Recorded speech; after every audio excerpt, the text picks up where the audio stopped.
అయిపోయింది. Topic diversion అంటారు దీన్ని. మళ్ళీ తెరపైకి ఫార్ములా ఈ రేస్. కేటీఆర్కు ఏసీబీ కోర్టు నోటీసులు. అరవింద్ కుమార్ బిఎల్ఎన్ రెడ్డికి సమాన్లు. జూలై 31న విచారణకు రావాలని సూచన. గతంలో 2 సార్లు కేటీఆర్ను వివరించిన ఏసీపీ అధికారులను 3 సార్లు ఎంక్వైరీ చేసింది. సో మళ్ళీ డైవర్షన్ పాలిటిక్స్. తెరపైకి ఫార్ములా ఈ రేస్ కేసు. బండి సంజయ్ కొడుకు అరెస్టుపై బీఆర్ఎస్ పోరాటం. బాధితురాలకి న్యాయం చేయాలంటూ ఆందోళన. ప్రభుత్వ వైఖరిని ప్రశ్నిస్తున్న ప్రతిపక్షం. ఫోక్సో కేసు నమోదై వారం గడిచిన అరెస్టు చేయని సర్కార్. రేవంత్ రెడ్డి తీర్పై మహిళా సంఘాల ఆగ్రహం. భగీరథ్ ఇష్యూ డైవర్ట్లో భాగంగానే ఫార్ములా ఈ కేసులో కేటీఆర్కు నోటీసులు. రాష్ట్రంలో జోరుగా జరుగుతున్న చర్చ. ఎప్పుడు రమ్మన్నాడు? జూలై 31వ తారీఖు విచారణ. జూలై 31వ తారీఖు అంటే ఇవాళ ఉన్నదా రేపు ఉన్నదా? అది దాదాపుగా 60 రోజుల ముచ్చట. ఇంకా 60 రోజుల ముచ్చట తీసుకొచ్చి గిప్పుడు పెట్టుడు ఏంది నాకు అర్థం కాదు. బండి సంజయ్ కొడుకు బండి సాయి భగీరథ్ ఎవరైతే ఉన్నాడో ఆ పిల్లగానికి సంబంధించిన కేసు నడుస్తుంది. ఆ కేసు విషయాన్ని పక్కన పెట్టి గీయాల మళ్ళీ ఫార్ములా ఈ రేస్ కేసు ఎందుకు తెర మీద తీసుకొస్తున్నా? అది అకౌంట్ టు అకౌంట్ ట్రాన్స్ఫర్ అయిపోయింది. 43 కోట్లో 45 కోట్లో. ఆ కేసులో ఏం లేదనేది, అందులో ఏం లేదనేది అందరికీ తెలుసు. అరే ఫార్ములా ఈ రేస్ కేసులో ఏం లేదురా అయ్యా అంటాం. దాన్ని మళ్ళా గిచ్చి పుండు చేసి దాన్ని ఏం చేద్దాం అనుకుంటుంది రాష్ట్ర ప్రభుత్వం. ఆ కేసులో ఏం లేదండి, ఏం లేదు. ఇప్పుడు ఈయన మీద వస్తున్న వ్యతిరేకతను ఇటు డైవర్ట్ చేసింది. కెమెరాలన్నీ కూడా ఇటు తిప్పుతుంది, వార్తాపత్రికలన్నీ కూడా ఇటు తిప్పుతుంది. ఇప్పుడు వీళ్ళ పత్రికలు ఉంటాయి కదా, ఇక వీళ్ళ పత్రిక ఇక రాసుకొత్తా చూడ కల రామ్మ సిట్టి సిలికమ్మ బాబ్బా నువ్వు దిశగా దశని. ఇక చూడు కేటీఆర్కు సమాన్లు ఎంత మంచి ఫోటోలు వేసింది, ఎట్లెట్లేసింది చూడు. చెప్పలే మంచిగా రాసుకొస్తాయి. వీళ్ళ ఇంకో పేపరే రామ్మ సిట్టి సిలికమ్మ. ఇది పెద్ద శిలిక, ఈ శిలిక కూడా రాయాలి. మంచిగా ఫ్రంట్ పేజీలో మధ్యలో మంచి మ్యాటర్ వేసుకొచ్చింది చూసిరా. ఈ సిట్టి శిల్కమ్మలు రాస్తాయి. ఎందుకంటే ఇవన్నీ కూడా మొత్తం ప్రభుత్వానికి సంబంధించిన పత్రికలు కాబట్టి. సో ఈ ఫార్మా రేస్ కేసు అనేది దేనికి సంబంధించిందంటే డైవర్షన్ పాలిటిక్స్.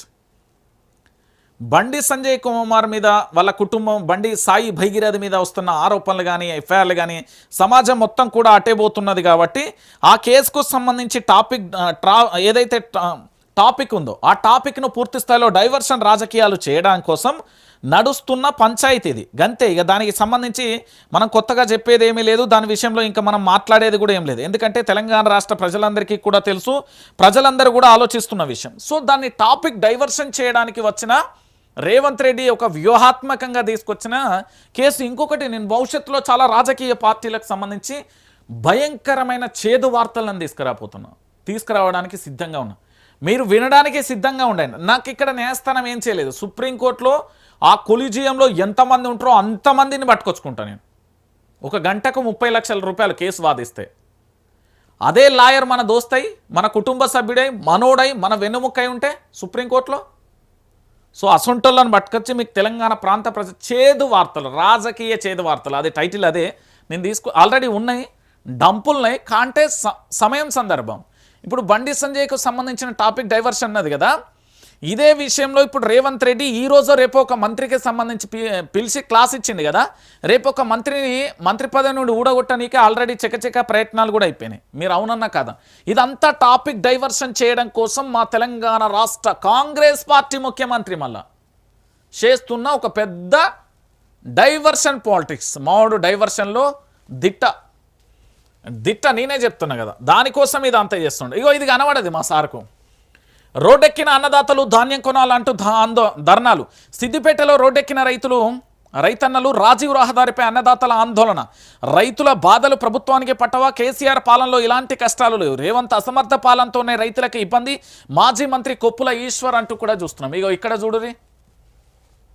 ఇది గురువారం మిట్ట మధ్యాహ్నం 44 డిగ్రీల ఉష్ణోగ్రతలో ఆదిలాబాద్ మార్కెట్ యార్డ్లో తన జొన్న కుప్ప వద్ద కొనుగోలు కోసం వేచి చూస్తున్న రైతు సిరిగిరి విఠల్ తరుగు పేరుతో దగా. క్వింటాలకు 5 నుంచి 10 కిలోల వరకు తరుగు తీస్తున్నారు. బ్యాగులు ఇయ్యరు, వడ్ల కాంటాకు పెట్టరు, లారీలు రావు. వచ్చిన చోట టికెట్కి 5 చొప్పున కమిషన్ గుంజుకుంటారు. మంత్రి ఉత్తమ్తో మొరపెట్టుకున్న పాలేరు ప్రాంత రైతులు. ఖమ్మం నల్గొండలో మొక్కుబడిగా మంత్రుల పర్యటన. మరోవైపు పంట కొనుగోలు లేక రోడ్డెక్కుతున్న రైతన్నలు. ప్రభుత్వ నిర్లక్ష్యానికి నిరసిస్తూ రాష్ట్ర వ్యాప్తంగా ఆందోళన. సర్కారు తీరు నిరసిస్తూ కాంగ్రెస్ నాయకుడి రాజీనామా. లారీలు లేవు, యూరియా లోడ్ ఎత్తలేం. చేతులు ఎత్తేసిన మార్కుపేడ్ కాంట్రాక్ట్ సంస్థ ర్యాక్ పాయింట్లతోనూ మూలుగుతున్న స్టాక్ వచ్చిన యూరియాను నిల్వ చేయలేని దైన్యం. ఇది కథ. రైతుల గురించి రాదు, రైతుల గురించి కనీసం మాటలు రావు. ఇవన్నీ కనబడి టాపిక్ డైవర్షనే కనబడతాయి మనలకు. మన రాష్ట్రానికి సంబంధించిన ముఖ్యమంత్రి గారికి ఇవన్నీ కనబడాయండి. మొత్తం టాపిక్ డైవర్షన్లు కనబడతాయి తప్ప ఈ వాస్తవాలు ఇవి కూడా కనబడవు. ఎందుకంటే తెలంగాణ రాష్ట్ర వ్యాప్తంగా ఇవి తప్ప ఇంకొక వార్త ఏది కనబడదు. ఈ రైతులకు సంబంధించిన వార్తలే కనబడాయి. అసలు ఏం జరుగుతుంది, ఏం కథ అనేది కూడా చూసే ప్రయత్నం ఉండదు. ఇక దీంట్లోనైతే అసలు నన్ను అడిగితే ఇంకా ఏది రైతుల గురించి వార్తలే ఉండే. ఇలా రైతుల గురించి వార్తలు ఎక్కడన్నా కనబడతానే మీకు? రైతుల గురించి వార్తలు ఇలా రైతుల గురించి ఏమన్నా అబ్బో భగీరథ బేల్పై నేడు తీర్పు పాజిటివ్గా రాసింది. ఇది ఇగో ఏమన్నా కనబడుతుందా రైతుల వార్తలు? ఇక వీళ్ళ దోస్తు పత్రిక ఉంటుంది, చిలకమ్మ రమ్మ దా వచ్చినావా, ఇలా కనబడుతుంది. ఎక్కడన్నా రైతుల గురించి మీకు కనబడుతుందా? ఏమన్నా రైతుల గురించి ఉందా? కేరళ సీఎంగా వీడి సతీశన్ రాష్ట్రంలో సార్ 3వ దశలో మొత్తం 116 రాష్ట్రాల ఖర్చులను తగ్గించుకుందాం. ఇక చూడు రీ, తైవాన్కు మిస్ హ్యాండిల్ చేస్తే ఘర్షణలు తప్పు, ఫార్ములా ఈ రేస్ కేసులో కేటీఆర్కు సమానులు, యూపీలో గాలి దుమారం అంటూ కరీంనగర్ దోపిడీ స్కెచ్ జైలు నుంచి. ఇలా ఏమన్నా ఉన్నాయా ఈ వార్తలలో? ఏమున్నాయి చెప్పు. తెలంగాణలో ఏమన్నా మోడీ సర్కార్ ఫెయిల్, వామ్మో మోడీ సర్కార్ ఫెయిల్ ఎక్కడిది?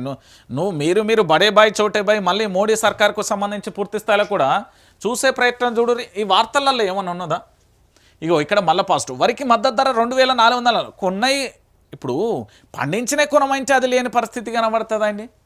తెలంగాణ సమాజం మొత్తం కూడా ఆలోచించాల్సిన విషయం ఇది. ఎందుకంటే ఈ రాష్ట్రంలో జరుగుతున్న ప్రతి అంశానికి సంబంధించి వాస్తవాలను చూపించే ప్రయత్నం చేస్తున్నాం మేము. నేనేమంటున్నా అంటే బండి భగీరథ కేసు విషయంలో న్యాయం ఎందుకు ఇంత ఆలస్యం అవుతుంది? ఆ పిల్లగాన్ని 24 గంటలలో 25 ఏళ్ళ పొల్లగాడు ఆ పొలగాన్ని 24 గంటలలో అరెస్టు చేయాల్సింది పోయి వారం రోజులైతుంది, 7 రోజులైతుందండి. 7 రోజులైతుంది. 7 రోజుల బట్టి కనీసం ఎందుకు అంత ఉలుకు పలుకు లేకుండా పోయిందనేది కూడా అర్థం కాని పరిస్థితి కనబడుతుంది. తెలంగాణ సమాజం మొత్తం కూడా ఆలోచించాల్సిన పరిస్థితి కనబడుతుంది.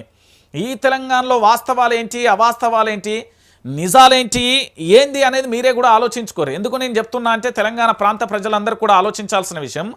ఇప్పుడు బండి సాయి భగీరథ విషయంలో ఎఫ్ఐఆర్ అయింది వాస్తవం, పేట్ బషీర్బాగ్లో జరిగింది.